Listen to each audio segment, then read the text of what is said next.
Okay. And then let me see if I can get the live transcription started for everyone. Okay.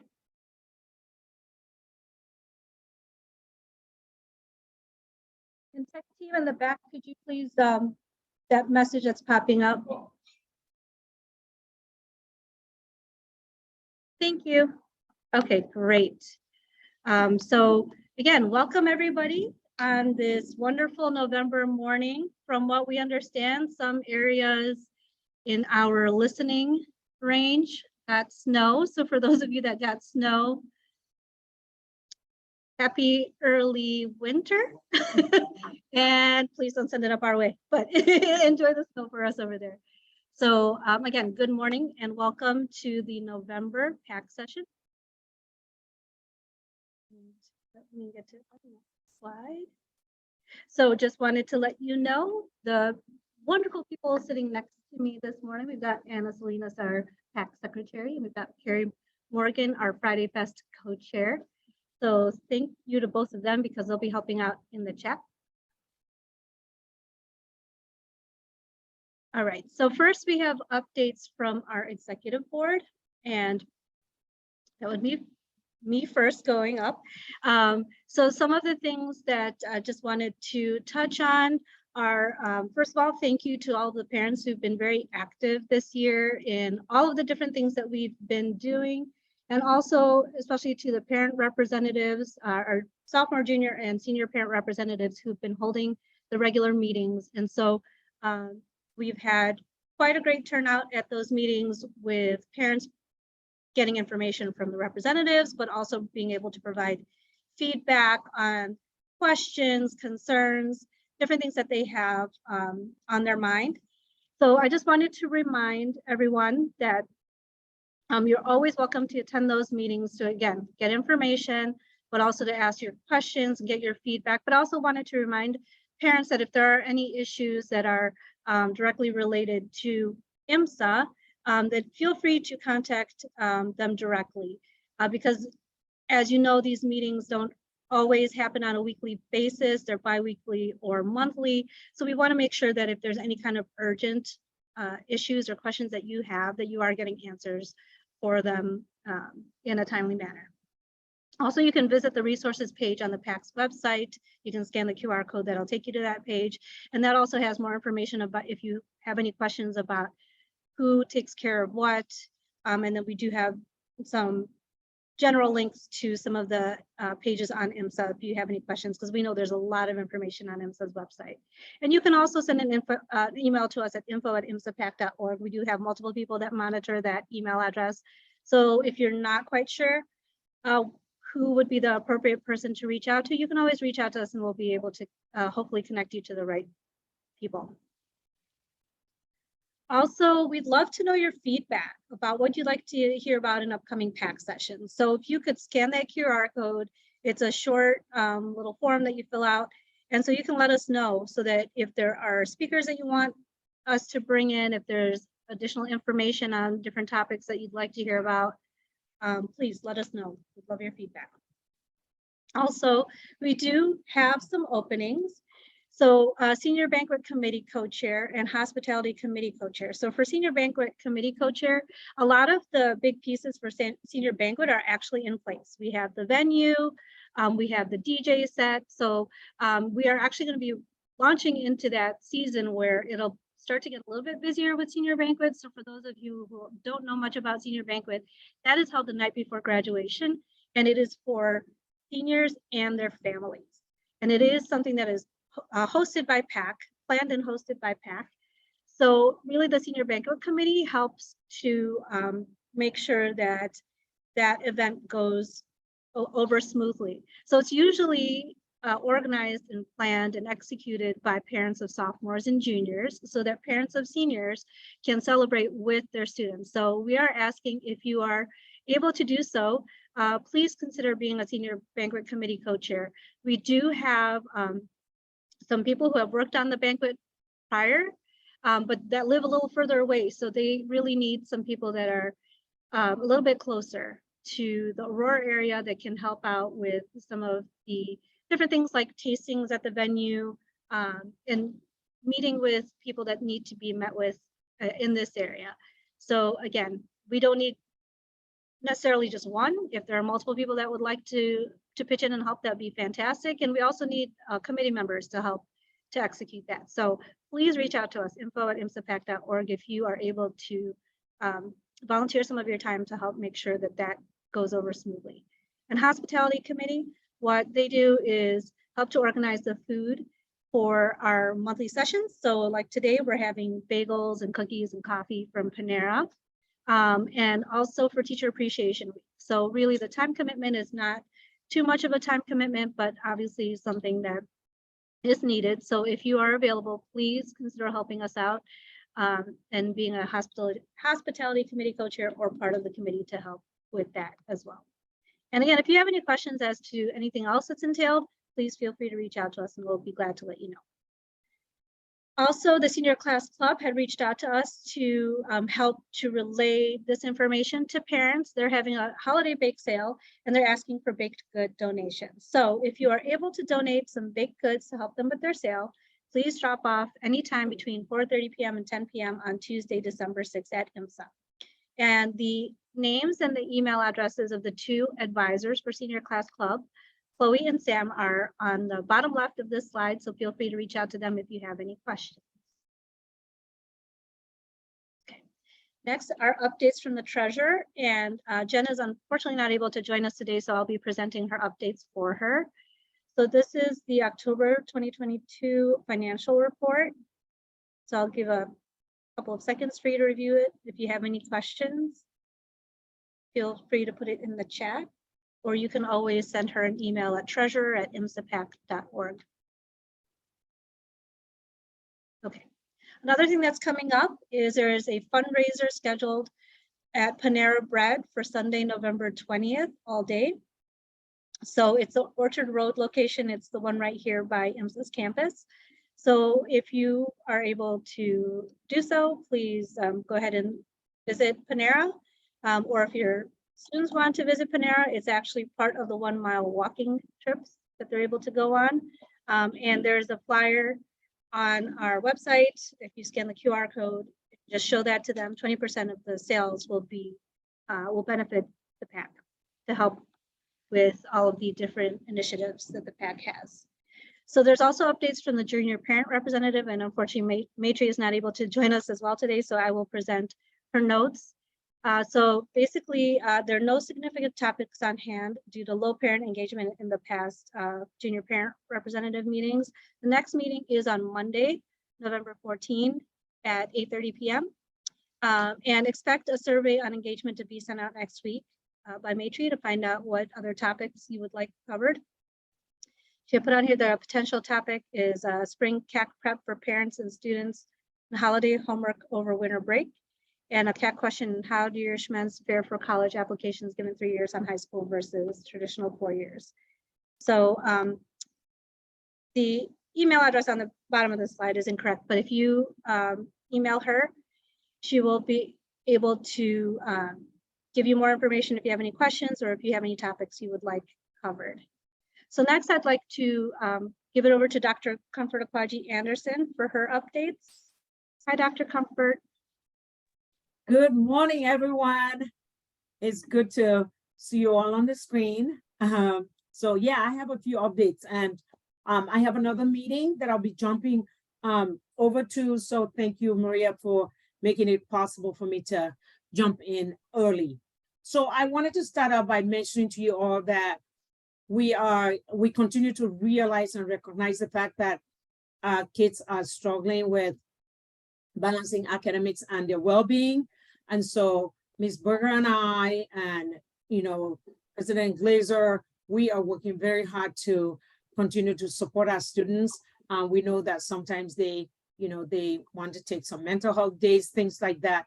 Again, we're working very hard to make sure that they're supported. And we actually have plans to, between the student-facing staff and faculty, which for the most part is student life and student and residential life and academics, we are really working hard to think about ways that we can better support our students. So we'll be having some meetings coming up, and we're going to try to do those on an ongoing basis so that we can better understand our students' needs and then think about the role that we can all play in supporting them.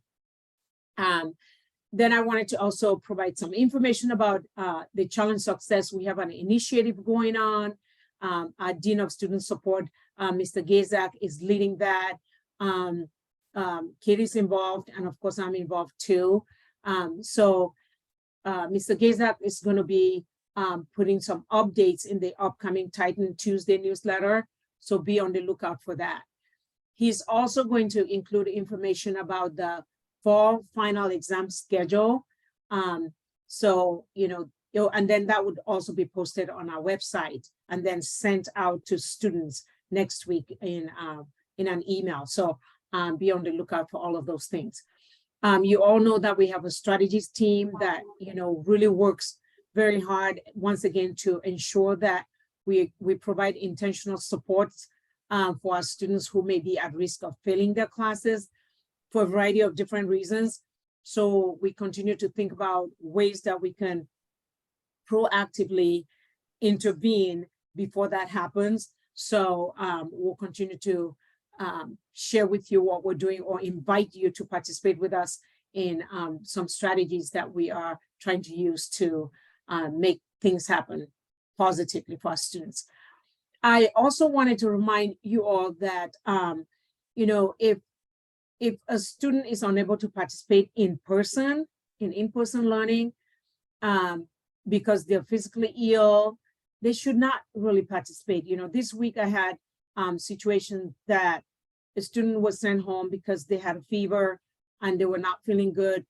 We want them to get well. When they come back, I promise you, they'll be given time to make up for any missed assignments or assessment. I will make sure that happens. So please, rest assured, don't worry that because they're home, they're gonna miss out. Yes, they may miss out on class, but we'll help them catch up because, again, going back to my first bullet item that I shared with you, we want to make sure that we are not just focusing on academics, but most importantly, we're focusing on their well-being, because at the end of the day, if we don't focus on their well-being, they're not going to be able to participate in academics. So let's work together to ensure that we support them that way. Intersession reminders, Mr. Gazak continues to send information out. In fact, just last night, he sent out an email to sponsors, and he wants everyone to review the full schedule as soon as you can, respond with questions or concerns by November 16th, I believe. So, if you haven't seen that email and you are planning to, or you're participating in a session, please take a look at it. I also wanted to share with you all that we are going to be hosting the Student Research Conference. So, we have a national consortium of specialized STEM schools like ours. So we're going to have students from different schools across the country come to IMSA during the summer for this research conference. We are continuing to work on details, and we will continue to update you on what's happening. There's a possibility that we may need 1 or 2 volunteers from the Academic PAC Committee, but I'll let the committee know if that's the case. But it's also important that you all know that we're going to be doing that. This conference is going to be June 22nd to the 25th. So the kids will be on summer break already. Spring Parent Day.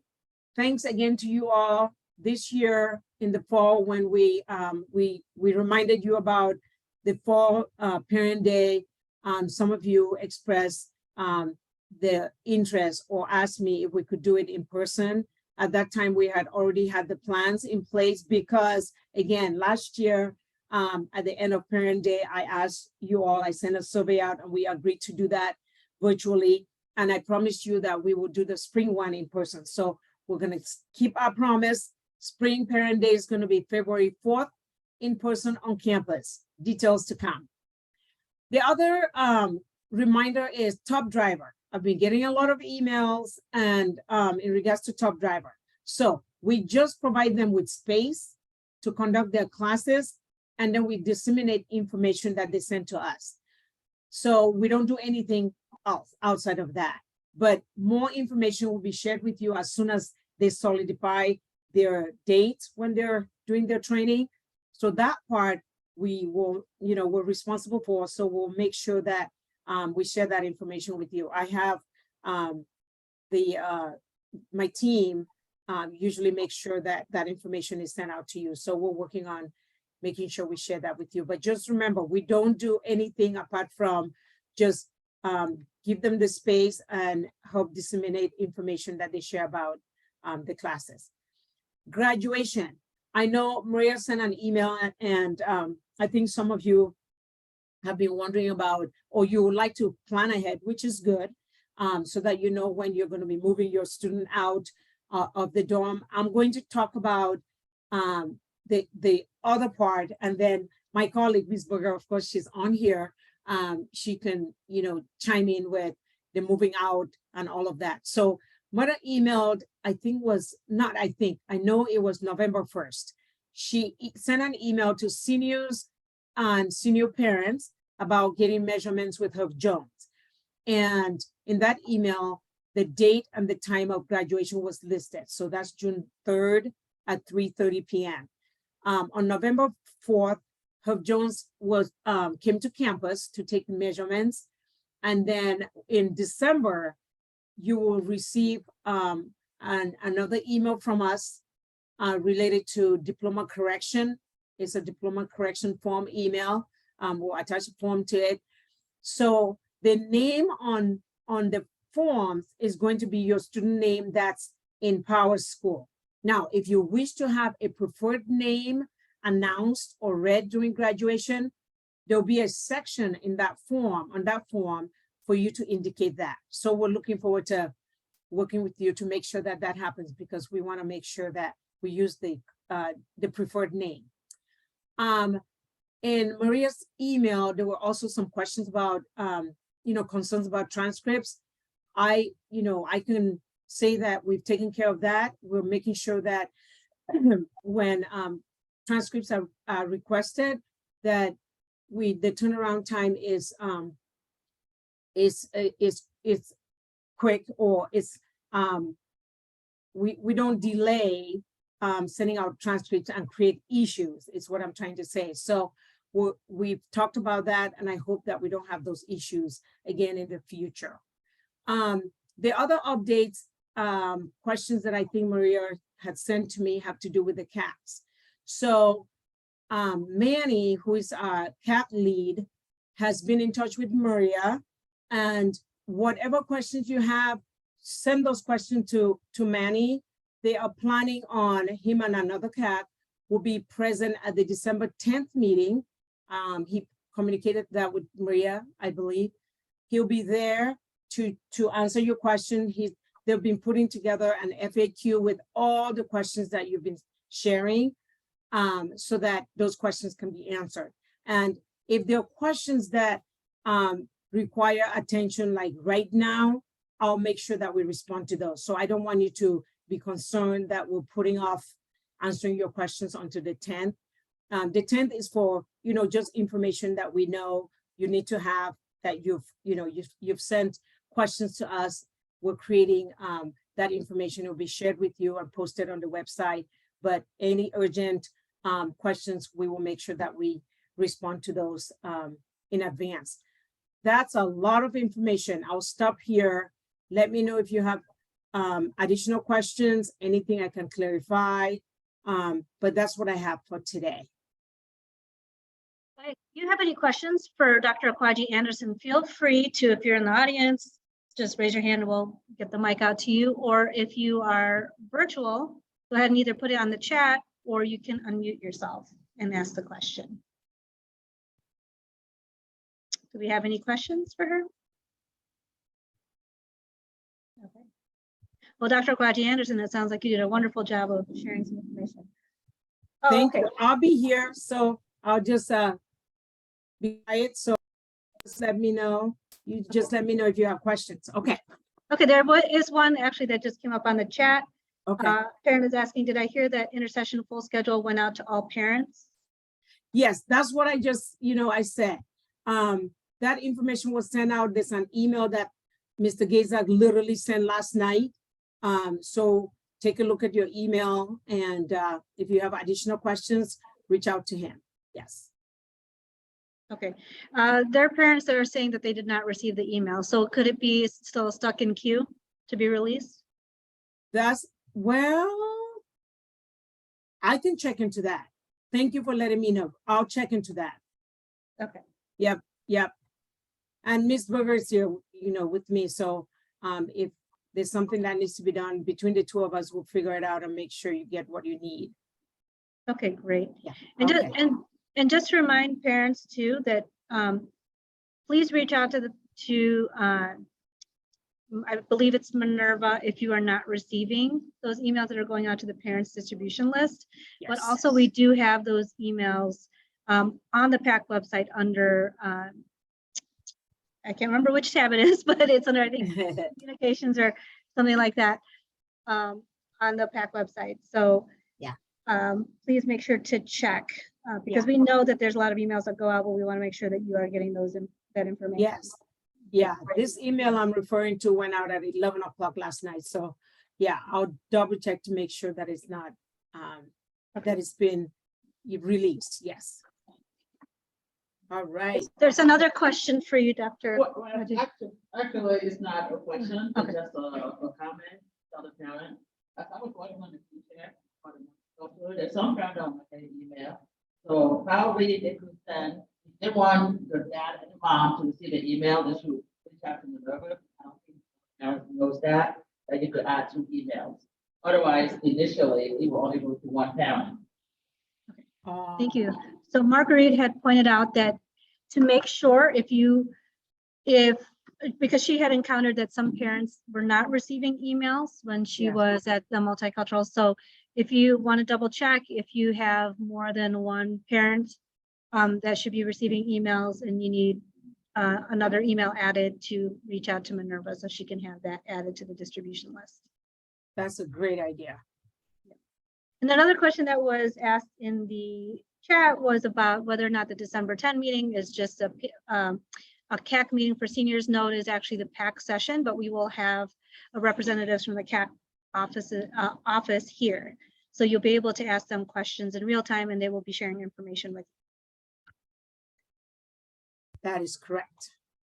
Okay. So any other questions for Dr. Akwaji Anderson? Okay. All right, so are you still on for a few more minutes, Dr. Akwaji Anderson, or are you off the call right after? No. I'm here until 10:55. My meeting starts at 11. So yeah. Okay, great. So if any of you have questions for her, feel free to put it in the chat. Okay. Dr. Akwaji Anderson, the question about the gate, is that you or is that Ms. Berger that will be answering that question? I'm going to pass it over to my colleague, Ms. Berger. If you Okay, want, so- I can cover that during my updates if you'd like. Perfect, thank you. So we will have that later on in the meeting. So thank you again. Okay, so if you have any questions for Dr. Akwaji Anderson, feel free to put in the chat. She will be here for about another half hour. So again, thank you for your updates today. Thanks. Okay, so next we will be having updates from our PAC committees. And the first one is from our academic committees. So DK, are you on the call? Yes, I'm here. Hello, everyone. My name is DK Lee, academic co-chair. Next slide, please.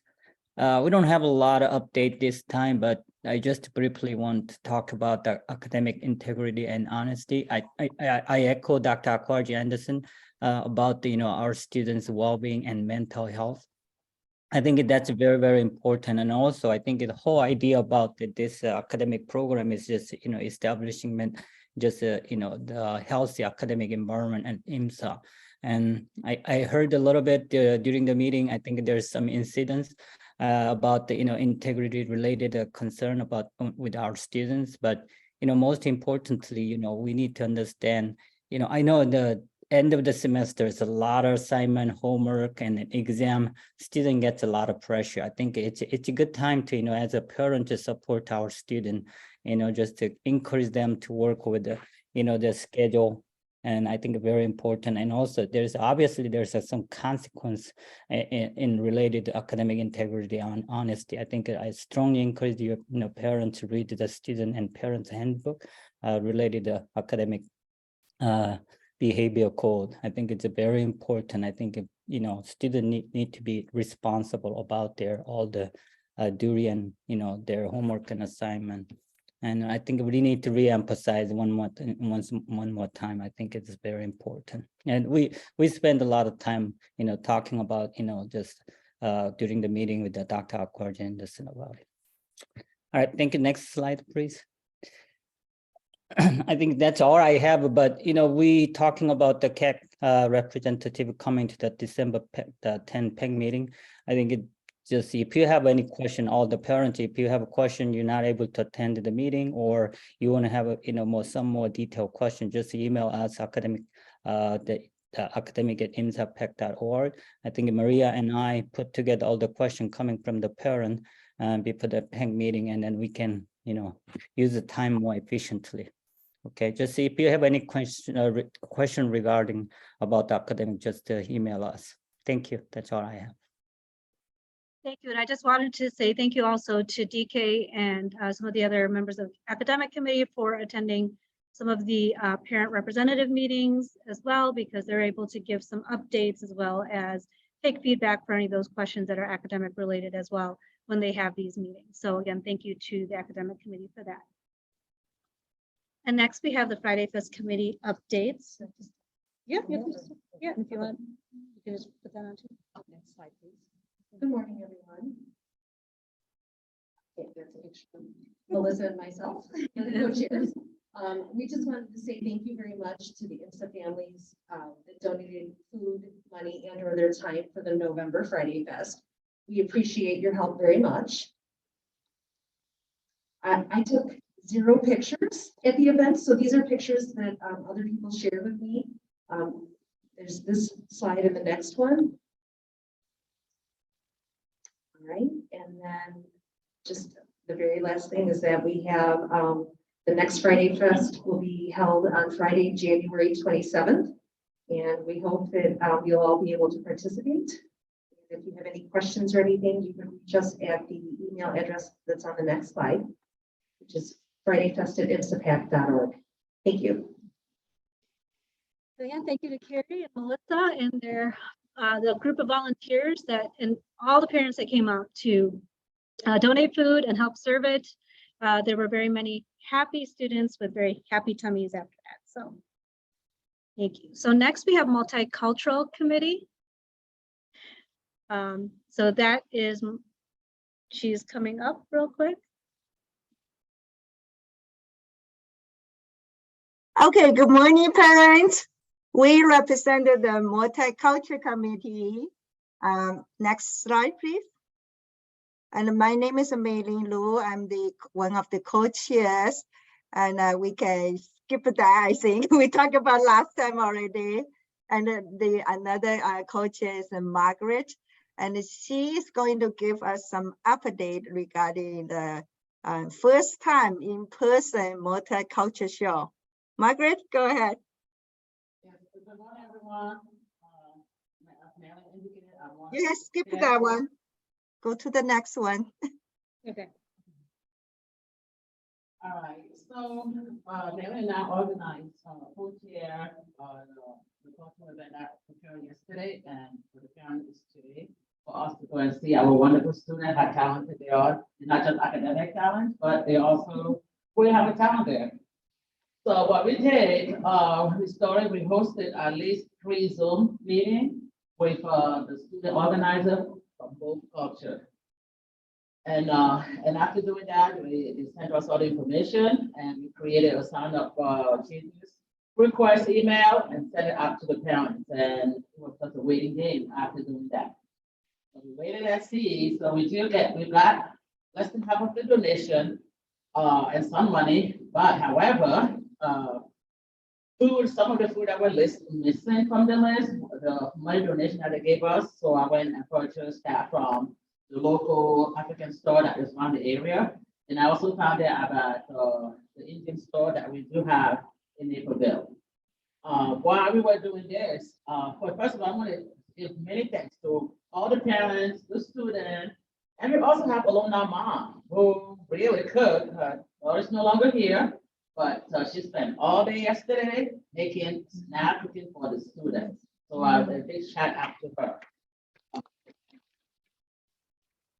As we were doing this is the first time that the parent helped out the student with the multicultural events. So we discussed with the student organizer, we need to come up with a to write out the process and the procedure, because it seems like it was so disjointed. We parents were doing our own thing, the students were doing their own thing, and I didn't see the list for food, and I was panicking, Melanie was panicking, so you know, and we're calling each other every night, sleeping at midnight, what's going on, but I did tell the student organizer, write down your process, your procedure of what you did. I'm gonna do the same thing, Melanie and I'm gonna do the same thing, we're gonna combine and review it. Send it, I hope there's a file where it can be stored, so that next November, the next group of moms, helping co-chairman, we look at that, tweak around, add or delete and improve. So at least we have a basis where to go, and same with the student, we indicated that to them. And on that list of, by doing this, especially since these are cultural events, so you can just go to Jewel and buy the plantain chips or buy, you know, samosa. So you really need to go to know the store where you could go to and purchase that. So I'm going to provide those. It's going to be on the list for the next group of parents to know that, oh yeah, this is where they're going to drive at, in case we don't have a lot of parent donation. And Mary and I, we also have a suggestion with the Friday Press Committee. So we don't want to stretch our parents too much, because parents are doing a lot already. When we're doing this cultural event, like in November, again, it's a suggestion, let's talk to the Friday Committee. Let's not do a Friday Press that month. Now, because we are providing almost the same thing to the student, we're feeding the student. Again, we want as many as possible, because whenever there's a leftover, oh, believe me, they don't throw that away. They have a lot of fridge where they put their food and they can eat it for the next 2 days. So whenever they have a lot of food left over, it's just a suggestion. We could talk about it. Let's not do, if it's within maybe 4 weeks from each other, probably, but 2 weeks, 3 weeks, to be too stretching. And the coach and the student, they're all panicking. It's not going to be enough, even though at the end, it's successful, because what I heard that yesterday, they had a lot of food. You know, after a minute, and I'm panicking, like, oh my God, where did all the food come from? Because the student themselves call every single parent. At least I know us, the African parent, we all got a call. My daughter called me, okay, I'm putting you down for this, you know, and I heard from another mom, oh, you're cooking, right? You're bringing this. So it's the system, every single one of them call their parent, making them to cook. You know, so that's why I was like, oh my God, so many food was there, which is good, but that's great. The student also involved, but we do need a process and a procedure to show that. So the suggestion, I know the next one is January 27th. We have a cultural event in February, probably maybe next slide, we're going to show the next coming up. Well, actually, okay, we go to the next one in February. This is the February one coming up February 3rd. I don't know. That's 1 week after Friday. So Friday Fest, we set it up at the end of the previous school year or during summer.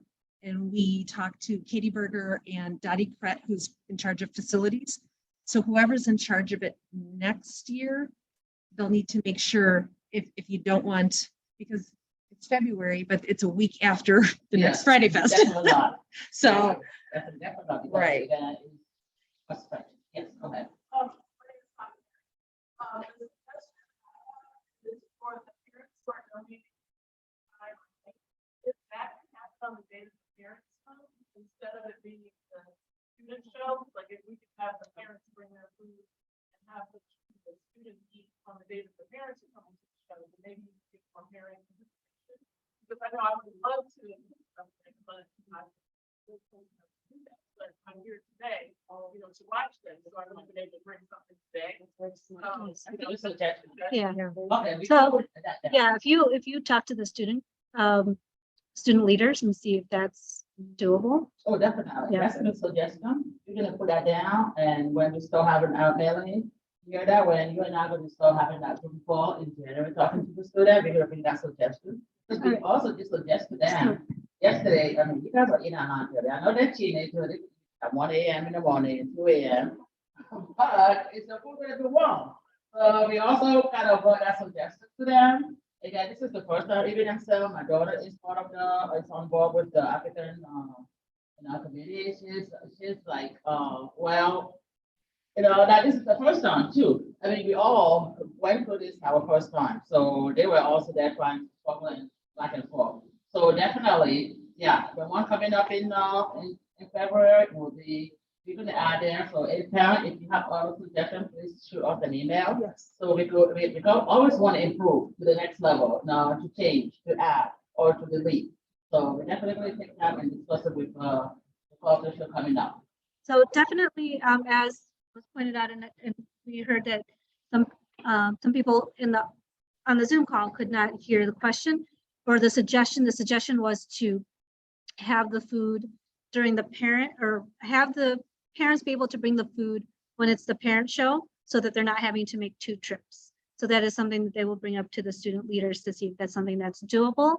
So again, as Marguerite had brought up, since this is fairly new with the Multicultural Committee being involved in helping to coordinate parent donations for food during these cultural shows, if you wouldn't mind sending them feedback, if you have feedback or suggestions, to multicultural@imsapac.org, they'll be happy to take it into account. Great. There, that is the Zoom on that screen. But again, email is ready for, tell them, please send me a picture. We have a meeting this morning. We love you guys to come and attend again. And so I don't know if you have any student on the phone, but again, those are improvements that we always do the next show. It was fantastic. It was fantastic. All right, parents, please come. And I know some of you might live 5 hours away, but if you're a couple of hours away, come, because students would love to see that. The room is full, and all that hard job that they've been doing, because my daughter said, oh, she can't tell us over. Because they literally work so much. And we want to show our appreciation by coming and see that. So let's not have an empty room. Please attend. Thank you. Thank you very much to Marguerite and Mei-Ling for the hard work and working with the students in getting all that set up. I want to second that invite from Margaret. It's a lot of fun. The kids are amazing. So you all please be there. Thank you very much. And Dr. Kwati Anderson, Ms. Berger, there is a suggestion in the chat for someone who had posted to have more light on the stage when they're recording. So I don't know if you're able to pass that along to the tech team that's recording. We Those will. shows. Thank you very much. Yep, we will. Great. So in regards to Senior Banquet Committee, we do have an update. So class of 2023 parents, get ready, because the tickets for Senior Banquet will be going on sale in December. So watch for your emails, and you can also visit the page on the PAC's website, which is on here. The QR code is there too. You can scan that for more information, because those will be updated when the tickets go on sale. So more information will go out on that. And again, that is for the seniors and their families. So in regards to how many tickets each family will be able to purchase, all that information will go out next month. Okay, next we have updates from Student Life Committee.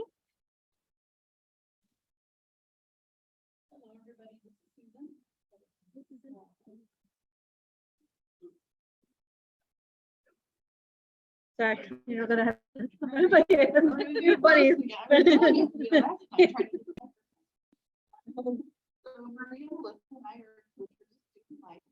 On the next slide, if you want to get a hold of any of us, the best way to contact us if you have any questions, comments, or concerns. If you wanted to see what's going on with the Wing Parent Group, you can join the 2022-2023 Wing Parents Facebook page. We always have great ideas that we share amongst the wing parents, and it's a good way to see what's going on in the halls. And the next 2 pages, I just have all of our wonderful fall activities. Sorry, it's a lag. I haven't switched, but it's lagging. There Here we we go. go. We had some of the best fall events. We had everything from pumpkin painting, pumpkin carving, wonderful treat bags, decorations, activities. There were so many pictures. I crammed them into 2 pages, but there's even more on the website. So wing parents just, they rocked it this month. It was wonderful. You go to the next slide. There's a There lag. it It's is. a lag. Just the anticipation is in the next slide.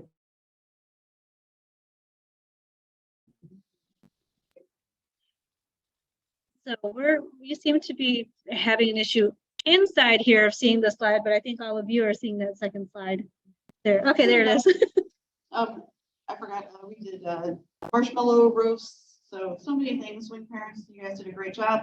We're looking at doing some events before final exams to try to relieve that stress, mainly with cookies, hot chocolate, food type items, pizza parties. Kick off the end of the semester.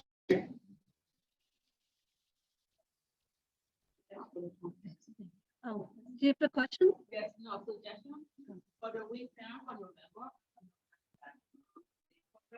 Since there's a new fundraising going on. So it's my money. Yeah, the wing parents, I'm going to reach out to everyone with some details about how to donate to the senior class too. We're going to do the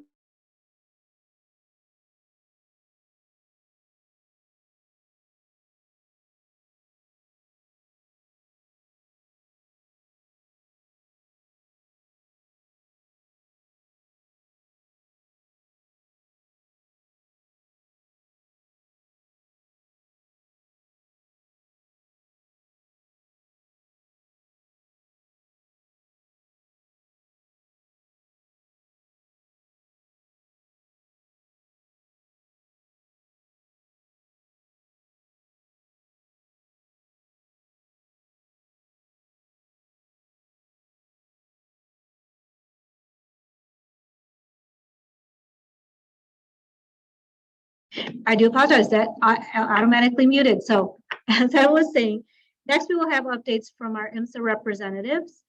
So do we have a representative from Student Council on the call? Hello. Hi, I'm Trey. I'm the 07 Hall Senator and I'm from Stedco. So I'll just be giving you a couple of updates from like what Student Council has been doing for the past month. One thing that we're working on is getting cars on campus. This is for next semester, we're working on building a pilot program and seeing how this works with students, how it works with academics, making sure that everything is in place so that we can actually like fully develop the program for future years. Some things we'll be looking into is like how many cars we can have on campus, and the like main criteria for students that'll be able to participate in this pilot program is how far they live from IMSA, like, and how often they need to go home, because the purpose of the program is to make sure that students that are from like downstate areas don't have to like wait for so long to be able to go home and only be able to go home on extendeds and stuff like that. So that's one thing we're working on. Then also for CAB, the Campus Activities Board, an update for that is that they're planning an event before Thanksgiving break that'll mainly be about food and just like getting to relax before break starts and getting to eat some like good food. They've also brought back the 12 days of CAB. So there'll be a lot of different campus activities for students to participate in December. And they've hired a hypnotist for December 9th. So tell your students to go to that. And then also for a security update, you might have heard from your students that all students are required to go through the main entrance, which is door 1. This is because of recent like security concerns, but it's been for students in 05, 06, and 07, those res halls, it's a significantly longer walk. So it went from being like a 2 to 3 minute walk to the main building to like a 7 to 8 minute walk. Now, obviously security is the highest concern and highest priority. But because the weather is getting colder, please tell your students to pack like winter clothing and be prepared for the longer walk in the cold weather. I believe that's all the updates I have from student council. So if you have any questions, you can just reach out to me in the chat. But yeah. Thank you for those updates. So do we have any questions for student council before we move on to the next updates? Okay, so it will be discussed in a little bit, the question in the chat. So it will be discussed in Ms. Berger's updates. Okay. Yes.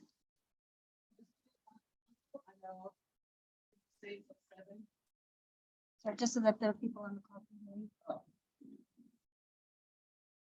So, for the question, for those students, 15 or 16, 7, I have to walk like 7 to 9 or 5 minutes.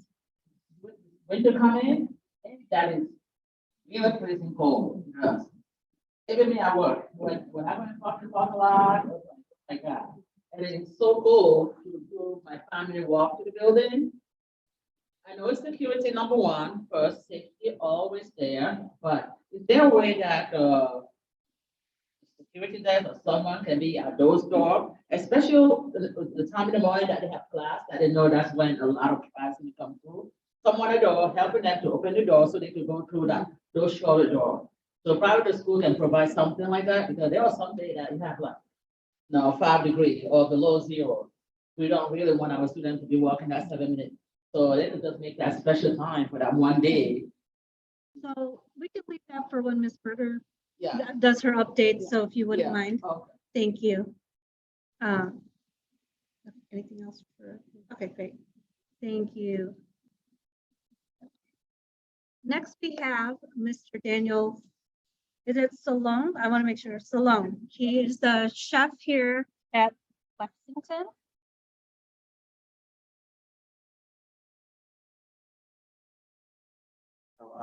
My name is Daniel Salone. I'm the old chef. I'm actually the new food service director. Our old food service director just left about 2 weeks ago, so I'm transitioning over to that position. I have today about a 7-minute video that shows the operation of our hotline or entree line during 4 to 5 random days. It's kind of raw video.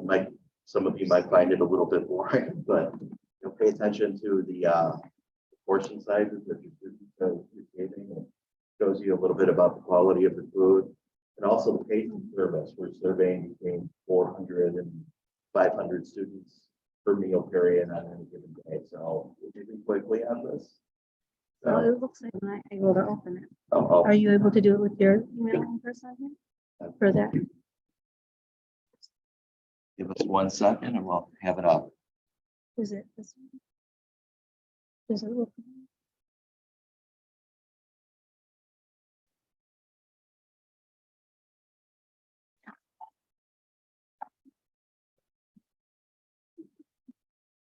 Can I email you from IMSA or? Oh. Thank you all for your patience. We just want to get this video up and running for you.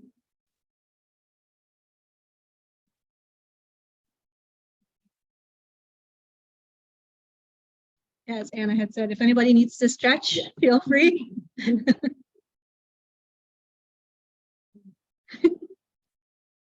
She'll go up in front and start. Either that or we can have our opening act.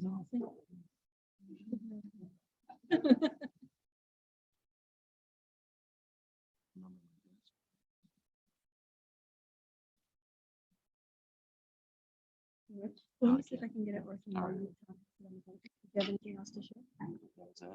Okay. Well, okay. So in the meantime, while I try to get this video working, if any of you on the call or here at the meeting have any questions for Daniel or any, oh, am I muted? Okay. Oh, yes, I am muted. Oh, no, wait, am I muted? I'm not muted, right? Okay. So if you have any questions for Daniel in regards to anything that's Lexington related while I try to get this video up and running, please either put it in the chat or feel free to raise your hand if you are here with us.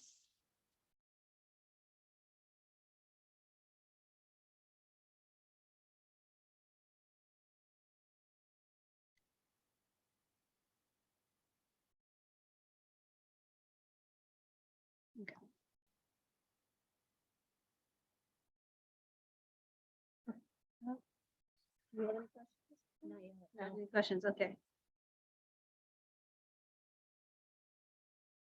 Hold on. Let's see if this will work. Okay.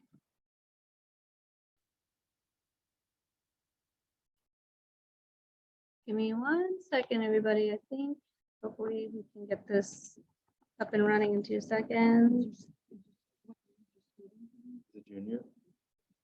Okay, I got it working, so give me 1 second. Always a problem with food service. Okay, so let me just share that screen. Give me a second. Here we go.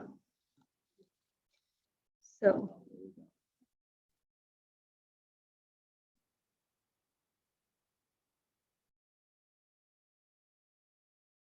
Would you like to kind of share what people are watching? I believe this is a dinner service. You're looking at what looks like popcorn chicken. We have broccoli, tofu, chicken patties, veggie patties. Well, take a look at the portion sizes. So I hear comments every now and then that the portion sizes are a little bit small, but I assure you they're not. And it's an all-you-can-eat buffet if you want to think of it that way.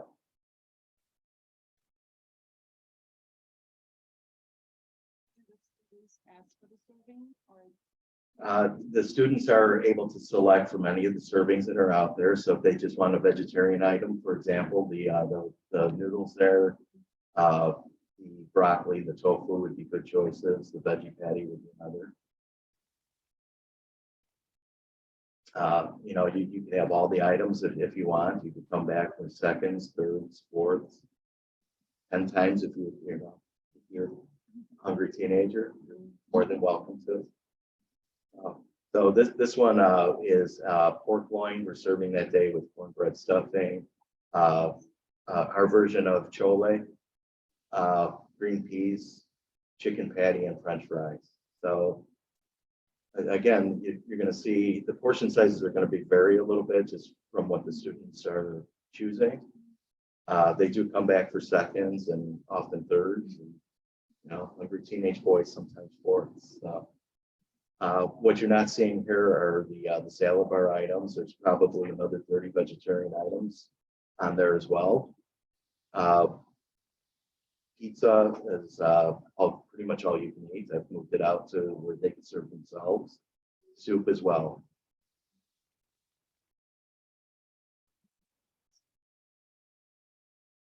All right, So so it's one of the smaller portions right there. I mean, you know, but the students choosing that. I have a question. go ahead. With my student, his take on it, it's like it's a hit or miss. Sometimes the food is good and other days it isn't. So are we doing something to try to make sure that it's, I guess, the Consistent. same every day? Yeah, where it's consistent, because he's like, yeah, today, mom, it was, you know, breakfast was good, but dinner just was not appeasing at all. And it's 11:30 and, you know, he's making himself something to eat because dinner wasn't good and he had so much homework and he's eating kind of late. Well, the cook should be following recipe. I am working with them to follow recipe a little bit more closely. Most of the recipes I've tasted are actually pretty good. It may not be to your students' liking. You know, that's an issue. I'm trying to remove items that are unpopular with the students because they're just some, you know, tofu is great, but not everybody likes it. So I'm exploring different vegetarian options as well. You know, if the students don't like it, you know, please send me an email, let me know. If I get enough feedback on something, I'll remove it from the item and replace it with something that they like. You know, I'm constantly, I think on the PAC board, you know, tell you to have your students bring whatever the issue is to me or to a supervisor. I'm trying to get them to advocate for themselves. I mean, we could fix whatever the issue is more quickly if they come and talk to us. You know, usually Yeah, with my student, it's not so much like it's more so about consistency. He's like the quality you know, sometimes it's real good and the options are great because my son eats a variety of things. He's not really picky. For him, it's just more so it being more consistent. Okay, I will definitely check into that a little bit more and work with the folks a little bit more. Make sure. it's Perfect. Thank consistent. you. You're welcome. If you'd like to mention that your child. Well, then, yeah, well, my son eats here too, almost every day. He doesn't like everything that we put out either.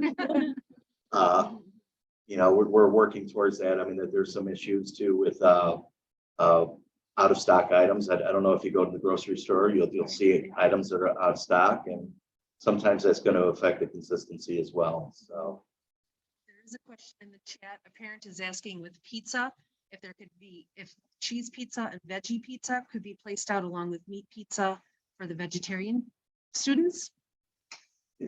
usually I do try to have a couple cheese pizzas on hand. For the people that are vegetarian, I even have separate utensils so that there's no cross contamination.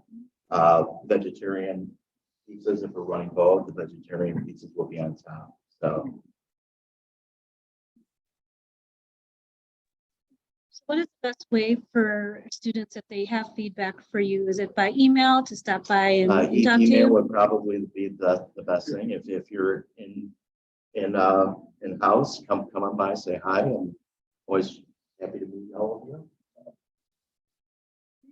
Do you have somewhere in the cafeteria where you'll be asking students to maybe rate the food for that? We just actually last month we just conducted a survey, so we were encouraging as many students as possible to fill out the survey. We are looking at that to replace, you know, if they complain about a particular item, to replace it. I'm looking, you know, at the end of the night how many leftovers we have. That's a good indication of whether or not they liked it. You know, we're adjusting from that. If the students come up and complain about it, you know, there won't be on the menu. I have a We question. actually do have a comment box, you know, and Every day. every single day, and every single day it's empty. So where is the comment box The located? comment box is located just to the right of the milk and cereal station, just as you enter to the sitting area to the left. So parents, if you heard that, if you like, remind your students that there is a comment box that they can provide feedback. If they don't want to send an email, they are able to send an email as well. You know, I'm pretty approachable. I'm a friendly guy. They can come and advocate. You know, I have students come up every day and say something, you know, that this is wrong or this is wrong. And I do investigate it and try to fix it and offer alternatives as well. So There's another comment in the chat. It says, "Thank you, Chef. I echo the same feedback as other parents. It's good some days and some days need improvement. But one suggestion, if anything can be improved for students who are commuting out of campus on SIR days." sure. So on Wednesdays. Yeah, we're looking at improving those meals as well. And I think there was another parent who had a question that wanted to unmute and ask the question. Yeah, I have a question, actually something parents concern. So we have a Chinese parents group. Some of the students, they send a picture every day with the food. So on a few occasions, it seems the burgers was like not cooked well, like very bloody. So probably some students like cook well, some like, you know, more rare. So maybe, you know, at least make sure it's cooked well because it looks like it's uncooked. Like I'm honestly, I'm finding almost the exact opposite where they're like dried up hockey pucks. So it might be a one-off or two-off, but we do take temperatures, and 165 is the magic number on most of the items. Chicken's now being cooked to 200, well above the recommended 165. So I will look into it and, you know, make sure the cooks are consistently temping everything, or make sure the food comes out. yeah, and another occasion is like a chickens, like one time. So that kid, she sent a picture every day to the parents and then post it in the group about the food. Yeah, But yeah, overall, I think it's very well. My son loves it. No, he never complained anything. He probably doesn't never look at it if a cook or not. Maybe the next time the student that has the meat that's not cooked well, bring it up and get another one and trade it in. Definitely. And, You know, advocate for themselves. definitely, Yeah, I'm that's a pushing good and idea.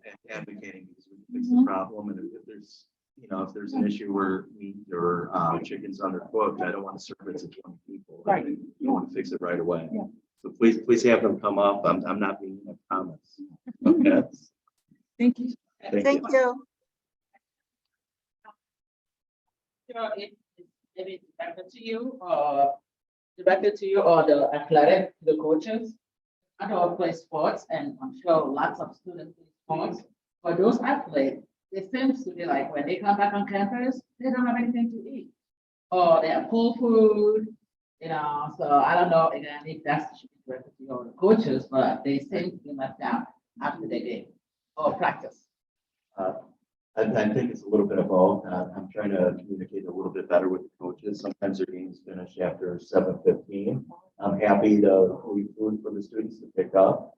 We have done that in the past. The coaches can communicate with me, send me an email.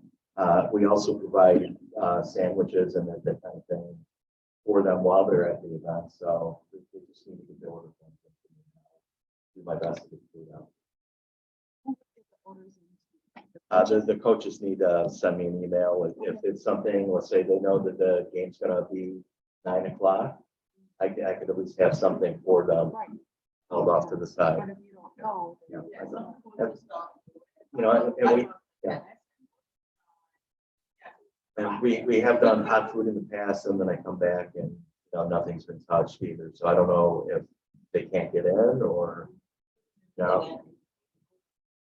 Yeah. Well, maybe also the parents need to communicate with the coach. A simple email can get the procedure fixed so that this way it won't fall too much on the chef, so communicate with your student and then come into an accordance, and then that can fix the problem too. Well, thank you so Well, much. thank you for having me. You're welcome. You're welcome to. Somebody else said, thank you, Chef Daniel, for taking the ownership to patiently listen and continuously improve and make sure our kids are well fed. We appreciate the good service. Yeah. Thank you. I appreciate it. Thank you.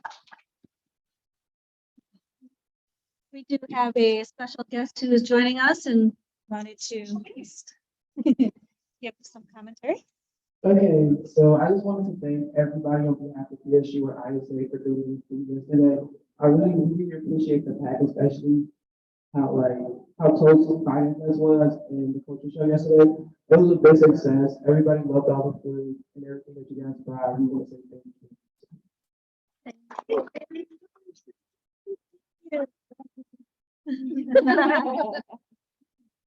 Thank you so much for making a point to come by and say hello to us and to share that. So at the end of the day, that's really what the PAC is here for. It's to support the students' experiences here on campus. So congratulations and good luck today too. Thank you.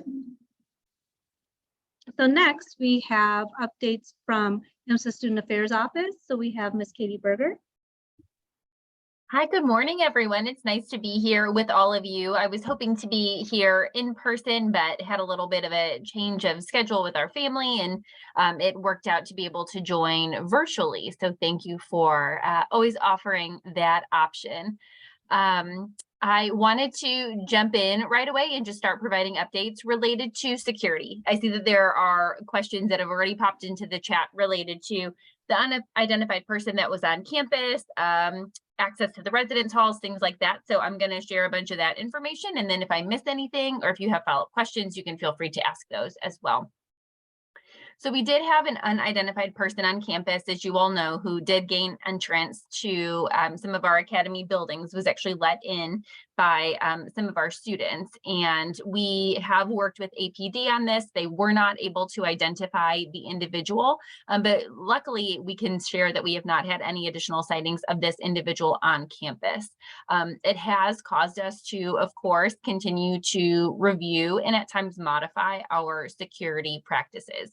So you've already heard from our students that we are being a little bit stricter when it comes to student and staff building access and really using monitored entrances and exits. So students at this point do need to proceed in and out of door 1, which is our main entrance, and that is monitored by security. It is standard practice at secondary schools to limit entry points. So if you think about your community's school, whether it be elementary school or junior high or high school, typically there are those limited entry points. And for students, it's 1, maybe 2. Initially, we had only limited entry points, not exits. But to be quite honest with you, we ran into some issues with people propping the doors down by the gym and running back to their residence hall to change clothes and then coming back and the door was propped for 15 or 20 minutes. Letting other people in, swearing at security when redirected not to do that. And so we were running into some challenges and just continued vulnerabilities at the campus with the continued use of those doors. So for right now, we are really only using door 1 for our students, and our staff also have limited entry points. So it's a little bit of an inconvenience for them as well. And that is our current practice. I have talked to several students about this. As you can imagine, it was not necessarily a popular decision with our students, and really having the conversation that we are prioritizing safety and reducing our vulnerabilities over convenience at this point in time.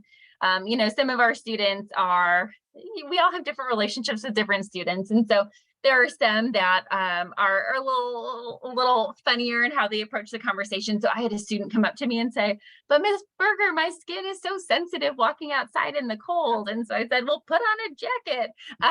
And so we do need our students to be prepared to dress for the weather. So I was on campus late last night till about 10:45 because we did have a cultural show and I was out helping out with some stuff in the halls. And I saw a lot of students walking without coats. I saw one student, you all, in a tank top.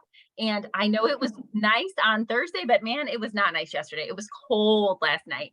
And so your support in making sure our students are well prepared for the cold weather would be much appreciated. We do have some colleagues who are meeting at lunch 1 day a week and they're knitting fingerless gloves. So we also do have some fingerless gloves available in Student Life. If students would like to stop by and pick those up, they're free. They're just a fun little passion project for some of our colleagues. We do recognize that this is a transition period. Anytime that you modify something, the ramp to get on the interstate by my house is closed right now. They're doing a major construction project. It's been closed for weeks and it's going to continue to be closed for weeks. So, I understand when you have to kind of reroute your morning and it takes a little bit longer. And of course, it's a little bit inconvenient, but we are, again, really asking for our student cooperation in that. And interestingly enough, the student who made the comment to me about his skin being so sensitive, I did see him last night and he and I were chatting and kind of jokingly, he said, "Oh, Ms. Berger, I think my skin is adjusting to this cold weather and my legs are getting stronger and I'm not as winded walking from 1507 anymore." And I said, "Oh, this is good personal growth." But joking aside, it does show me that the students are adjusting, and the cold weather, the fresh air, a little walk, it's actually good for our students as long as they're dressed appropriately. So if we can help encourage our students to dress appropriately, that would be much appreciated. We are exploring having an external safety review or audit by an outside organization. We have been working with APD. We do work with a safety committee of local schools, but we just kind of want to take it to the next level right now. And we're exploring how technologies can be used to help enhance safety on our campus. We do have a 96-acre campus, so we got a lot of space to cover. And so wanting to make sure that we're being really just smart and strategic in what we're doing. As far as you all as parents and guardians, we do ask for your partnership in continuing to wear your ID badges when you're in our buildings, whether it's at a parent ID issued to you by security or a visitor badge. We are using the arm on Access Road, or if you've been there at night, I like to call it the lightsaber because it glows and it looks like a lightsaber to me, especially when it's up. But there is an arm on Access Road. Security would like to limit the traffic behind the residence halls during the academic day. So they are specifically asking to limit the traffic from 6:30 a.m. to 4:30 p.m. On academic days. We're seeing a higher frequency of cars. We have cars speeding, going the wrong way. We have delivery drivers behind the halls. Our delivery drivers, whether it be food or packages, really are supposed to be on the front side of the building. There are designated places for those things to happen. We've had some instances this year, and your parents, this is gonna make your heart skip a beat. I mean, instances where we have students leaning into the passenger side door or window of a car to remove a package or to remove their food, and we're like, no, we can't do that. It's not safe. What are you doing? And so, really wanting to work with our students on safety, but also making sure that we are having those things happen, which they primarily happen during the academic day, that those people are redirected. And during those times, you all are welcome to park in a parking lot, to go into Circle Drive. You can still go into the residence hall. It doesn't change your ability to go into the residence hall. Unfortunately, the way we're staffed right now, we just don't have the staff to continue to monitor during the academic day that arm. And so that's the practice right now. Again, a little bit more adjustment. During the evenings, during the weekends, during high volume times, the gate will be up, the arm will be up. So from about 4:30 to 8 on Fridays and Sundays, and anytime we have an extended, it will be up. And then other times you will need to just hit the little call button by that gate, identify yourself. There's a camera, so they may ask you to show your ID, and then they'll open the gate for you to be able to go through. If your student is sick during the day or there's some kind of extenuating circumstance, call us. If Nurse Angie's saying, come get your student, she'll let security know. They can buzz you through to get to the hall so that we're not having a sick student walk any further. And as much as possible, we always encourage people to visit outside of the academic day. I'm going to keep going. I'll get to any questions at the end, but I know that there's a lot to share. When you are visiting the residence halls, if you're over in the residence halls, one thing that you might notice is that the restrooms in the hall commons, they used to be gender specific restrooms, and they've now been transitioned to all gender restrooms. And so this was something requested by our students and something that we were very pleased to do. Some of our halls were kind of already doing it anyway. And so if you need to use the restroom when you are visiting the residence hall, you'll just need to get a key from the RC office. And those bathrooms, quite honestly, pretty much all that's changed is the sign.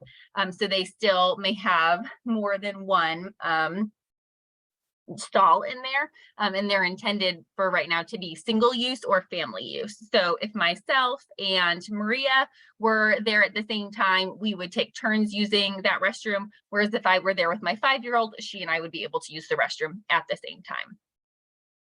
I know that there were some families trying to plan for graduation, and Dr. Kwaji Anderson shared some high-level information about Saturday, June 3rd at NIU in the afternoon. We typically do move out from 8 a.m. till 12 p.m. on that Saturday morning of graduation. We do need you out of the halls by noon on Saturday. You're welcome to move out in the week leading up to graduation. Honestly, that's really a recommended strategy if you're nearby and you can do that. And then we typically load the buses around 12:45 to head over to NIU. Lastly, Dr. Glazer asked me to share with all of you that IMSA is pursuing a pilot to recruit a small number of tuition paying students for the 2023-2024 academic year. And this is really kind of a pilot to see what the viability is. And so the number right now is 6. It's looking like 6 students. This has been on the radar for IMSA for a while for fiscal sustainability reasons, quite honestly. In fact, there was an admissions policy that was passed by the board back in January 2020 to actually outline how non-Illinois students, tuition paying students, would be admitted. So at this upcoming Board of Trustees meeting, which is on Wednesday, the board will be voting on a tuition rate for those out-of-state students. So it might not be really as relevant to kind of the day-to-day operations and experience of your student, but we do want to mention that as it is impactful to just kind of the long-term planning and sustainability of the institution. So I'll pause. I know I always have a lot to say, but happy to entertain any questions that people might have. Do you have a question? if you have a question about it. Thank you, Mr. Chairman. When I use the washroom, do I lock it behind the door in the old men's bathroom? Maria, would you mind repeating the question? Sure thing. So he was just asking, in the residence halls, now that they are gender neutral, does that mean that they should lock the doors when they go in that space? Because as you were mentioning before, it's single use now, right? So they should lock it if they're using it. Yes, so the locks, we ordered some new locks to change out, so that way the door would like never permanently unlock the way that it did before. So it should just be able to turn to unlock for you to open it, and then it should relock right away. So you wouldn't have any need to lock it behind you unless that lock is malfunctioning in some way. Okay, great. Thank you. And I do have a question too, as far as with the arm. So if parents have forgotten their badge or don't have a badge, they need to stop by security and get a visitor's badge first, right? In case they get asked for. Yes. Okay, great. All right, so question from a parent is, any idea how long the entry door limitation will be in effect? It doesn't just affect them coming in the morning, but also if, hold on, I'm going to scroll down. But also if the kids are coming in for meetings, events, and to work out. At this point, there is no set limitation or time frame. Quite honestly, this is the recommended like best practice for secondary schools, and we have offered our students more flexibility in the past. And we're at a point right now where, you know, we need to reevaluate if that's the right thing for us to do or not.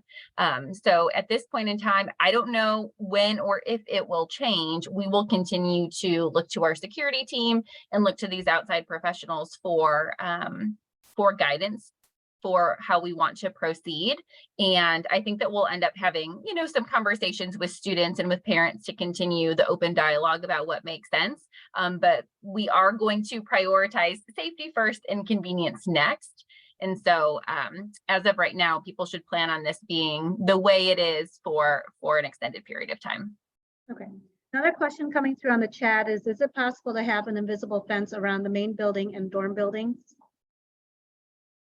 Anything is possible. I'll note it. We actually, I will say, we have gotten some really great feedback from parents. You know, people have all kinds of perspectives and all kinds of levels of experience. And so it's been really helpful to our security team and to just the leadership team at IMSA to hear some of your ideas and your feedback about how we can enhance safety on campus. So feel free to email those to me because I'm just keeping kind of a repository of them to share with security and with Dr. Glazer and the rest of the leadership team. So feel free to email those to me, but I'll note the invisible fence question. And then another question in the chat is, can you send out an email regarding the security gate information, or was it sent out and the parent missed it? So, you know, things get buried. So it was initial information was in a Titan Tuesday a little while back. And then our newsletter was supposed to go out yesterday, but I don't think it actually went out till this morning. And there should be information in our newsletter about it. I will say there is a typo. Of course, you always see the typo after it goes out. There's a typo. It says that access is restricted on academic days from 6:30 p.m. till 4:30 p.m. It should say 6:30 a.m. to 4:30 p.m. So I'm sorry I didn't catch that before it went out, but it should be in the most recent Student Affairs newsletter. And again, if you have questions, call Minerva, call me, email us. I am admittedly very behind on my emails. Some of you have joked with me that I reply so quickly. It's just because you email me at the exact right moment. And some of you, I may have missed your email. I was traveling for a conference, and then this past week has been a lot of other meetings that have had me off site for a lot of the day, most days. And it's not for a lack of love for IMSA. I've had some late nights, but I'm just admittedly a little bit behind on my email. So if you sent me something and I didn't get back to you, my sincere apologies. Don't feel like you're bothering me to re-email me or re-forward it to me. And I will certainly get back to you. Would you mind putting Minerva's email and the Student Affairs phone number in the chat, please? I will. So thank you very much. Okay, So any other questions for Katie? Either in the audience or in the chat? Okay, so another question in the chat is, how are you ensuring the access tailgating restrictions for students and parents? Is it possible to watch the camera and warn them those who tailgating? I'm not sure what the last sentence meant, so if you'd like to unmute yourself and ask that question to Katie, feel free.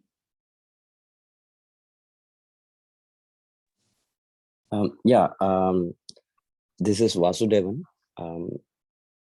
Couple of weeks back, I experienced a gentleman who is a parent did tailgating. I did watch that. I spent a few minutes to ensure whether he is a parent or not. He accompanied by a student, obviously his daughter. My point here is there any way to stop tailgating? There is kind of monitoring system to warn them if anybody does tailgating. So watching we have, watching the camera or using any technology, for one swipe, only one person should go in. If there is any additional person, then camera should capture the faces and they should be warned, kind of. So we actually are exploring some new technologies.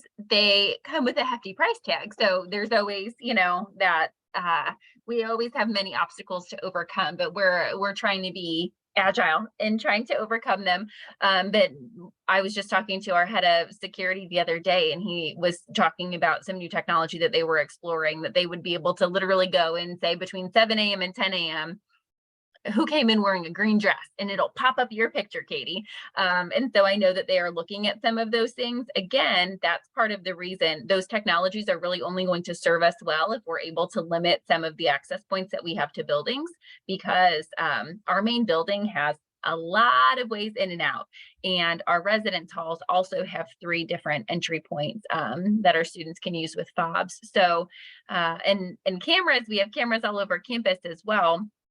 But we do have a limited human resource in our security team. And so I want to applaud Willie Mays, who was our head of campus safety and security, because he's really exploring a lot of those things. We are piloting some new communication technologies with Motorola. I mean, just really looking at some interesting things and trying to get ahead of some of the trends, even of what's happening other places, and help to define some of the trends. But at the end of the day, without the support of you all as parents who are visiting, and our students and our staff, we are never going to be able to secure our campus, because there's just no way that we can monitor hundreds of cameras at any given point of the day. Now, if you do experience something that seems a little off to you, then you should always call security, or if you're in the halls, just pop into the office and let the RC know, because we can always go back and view those cameras in real time. So the RCs, when they're in the office, they have access to the vestibule cameras in the building that they're in, as well as the other residence halls. So I think communication is key. I'm not sure if I fully answered your question, but I again appreciate the feedback. And some of these things we're looking at, and some of these things are going to be not feasible for us to do. So monitoring cameras, every camera at all times, is honestly not going to be feasible for us to do. Yep, understand. Thank you. Katie, would you mind putting in the phone number for the security office in the chat as well, please? Yep, Thank I'll put in the so there's 2 phone numbers for security. There's like the any old time, and then there's the emergency line, which is 5042. The emergency line, just so all of you are aware, it broadcasts over the security radio. So all members of the security team hear that message in real time. So I will give you both, but if it's not an emergency, I would encourage you not to call 5042, because everybody on the radios will hear your conversation. So let me drop those in. I'll mute because I know I'm taking up a lot of your airtime, but I'm going to be here. So just chat me if there are other questions. Okay, thank you very much. And thank you for those updates. Yeah, you're welcome.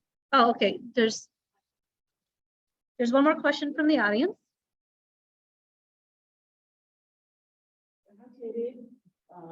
Regarding the question to the student council, So, first, definitely, all parents, we know that safety comes first, then convenience next.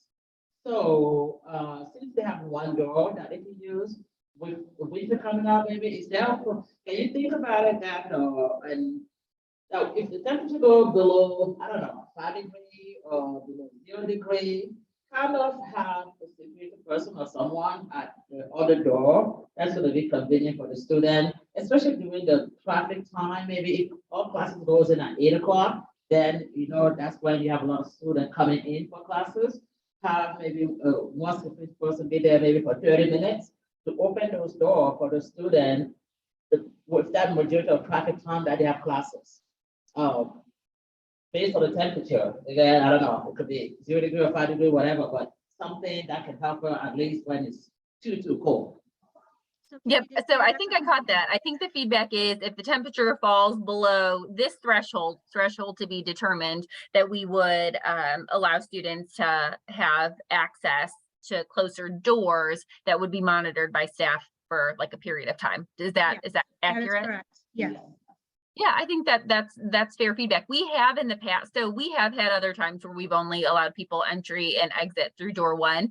And we did have a practice like that where if the temperature fell below a certain amount or a certain degree, and it was temperature and wind chill, that we would temporarily open those doors. And then, just I skip my first meeting of the day and I hang out down there. We kind of tag team it as a campus staff team. So that's a great suggestion and something that I think everybody would be really receptive to. Thank you very much. Thanks for that question. So as Katie had mentioned, her email is right here, kburger@imsa.edu. So if you have any questions for her, feel free to put it in the chat or email her as well. Okay, so a few closing things. So just wanted to remind everyone on the PAC website, you've got a lot of information there. It's imsapac.org. We've got the calendar, some of the highlights, and a lot of the information that we're sharing today, as well as the recording of this meeting and prior meetings are also on that website. So I also want to encourage if anybody is looking for places to donate to, especially before the end of the year when you're trying to donate a lot of money, or if you work for a company that does any kind of matching donations, and I know some companies will also, even if you're not donating, are looking for nonprofit organizations to donate to, please consider the IMSA PAC fund because it's not only for the programs that are going on this year, but for future years to help offset some of those costs. We've talked about that before, and I know that that's also come up in conversation just in general, just with the rising costs of everything. We do want to make sure that there are funds still available for not only the programs going on this year, but moving forward. Also, as you are purchasing things for just general everyday purchases. So again, show of hands, how many of you shop at Amazon? I think a majority over here has risen their hands, and I'm sure those of you out there on Zoom land also do it. Please consider using this link, the Smile link. It does not cost anything additional to you. It's just Amazon will donate a small portion back to the PAC. So as mentioned before, our next PAC session is on December 10. We will have representatives from the CAC office as well as updates from our IMSA representatives and from PAC here. So do encourage, if you are able to attend either in person or via Zoom, please do so.